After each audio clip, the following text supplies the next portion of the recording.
బీహార్ ఎన్నికల్లో కాంగ్రెస్ ఆర్జేడీ పార్టీల మధ్య సీట్ల పంపకం సయోధ్య కుదిరిందా? లాలూ ప్రసాద్ యాదవ్ కి రాహుల్ గాంధీ నేరుగా ఫోన్ చేశారా? సీట్ల పంచాయతీ కొలిక్కొచ్చిందా అంటే అవుననే కాంగ్రెస్ పార్టీ వర్గాలు చెప్తున్నాయి. బీహార్లో నవంబర్లో జరగనున్న ఎన్నికలకు సమయం సమీపిస్తుండటంతో రాజకీయ పార్టీల్లో సందడి నెలకొంది. ఈ నేపథ్యంలో ప్రతిపక్ష కూటమిలో సీట్ల కేటాయింపు చర్చల్లో ప్రతిష్టంభన నెలకొంది.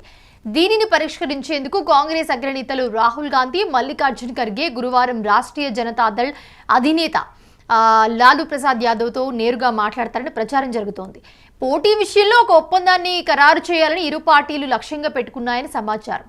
బీహార్ ఎన్నికలకు సంబంధించి మొదటి దశ నామినేషన్లు ఇప్పటికే ప్రారంభమయ్యాయి.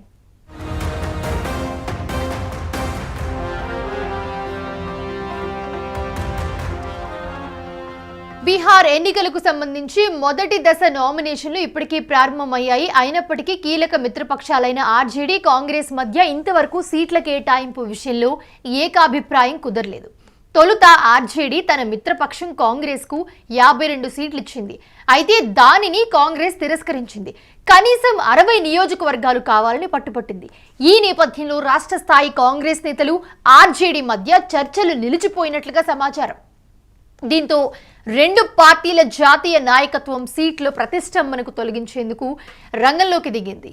అయితే ఆర్జేడీ నేతలు కాంగ్రెస్ 61 సీట్ల డిమాండ్ నెరవేర్చడానికి ముందుకొచ్చినప్పటికీ కాంగ్రెస్ పట్టుబట్టిన కొన్ని కీలక నియోజకవర్గాలపై విభేదాలు మొదలయ్యాయని సమాచారం.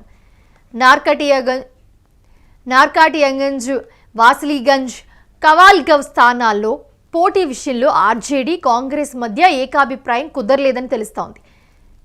చెన్పూర్ అలాగే బచర్వాలలో ఇదే పరిస్థితి నెలకొందని సమాచారం. కాగా రాహుల్ గాంధీ తాను చేపట్టిన ఓటర్ అధికార యాత్ర రాష్ట్రంలో తమకు అవకాశాలను పెంచుతోందని నమ్ముతూ మరిన్ని సీట్లు కోరుతున్నారని తెలుస్తోంది. బీహార్ ఎన్నికల్లో కాంగ్రెస్ 61 సీట్లతో సరిపెట్టుకునేందుకు అంగీకరించింది. ఇది 2020లో పోటీ చేసిన 70 సీట్ల కంటే 9 సీట్లు తక్కువ. ఆ సమయంలో కాంగ్రెస్ 19 సీట్లను మాత్రమే గెలుచుకుంది. నాటి ఎన్నికల్లో ఆర్జేడీ 144 స్థానాల్లో పోటీ చేయగా 75 మంది అభ్యర్థులు గెలిచారు. ఇదిలా ఉండగా సీట్ల కేటాయింపు ఇంకా జరగకముందే బుధవారం రాత్రి కాంగ్రెస్ తమ అభ్యర్థుల తొలి జాబితాను ప్రకటించింది. ఆర్జేడీ నేత తేజస్వి యాదవ్ బుధవారం రాఘిపూర్ అసెంబ్లీ స్థానం నుండి నామినేషన్ దాఖలు చేసిన అనంతరం కాంగ్రెస్ తమ అభ్యర్థులను తొలి జాబితాను ప్రకటించడం గమనార్హమనే చెప్పుకోవాలి. తొలి విడత పోలింగ్ జరిగే 121 స్థానాల్లో నామినేషన్ల దాఖలకు శుక్రవారం వరకే గడువుంది.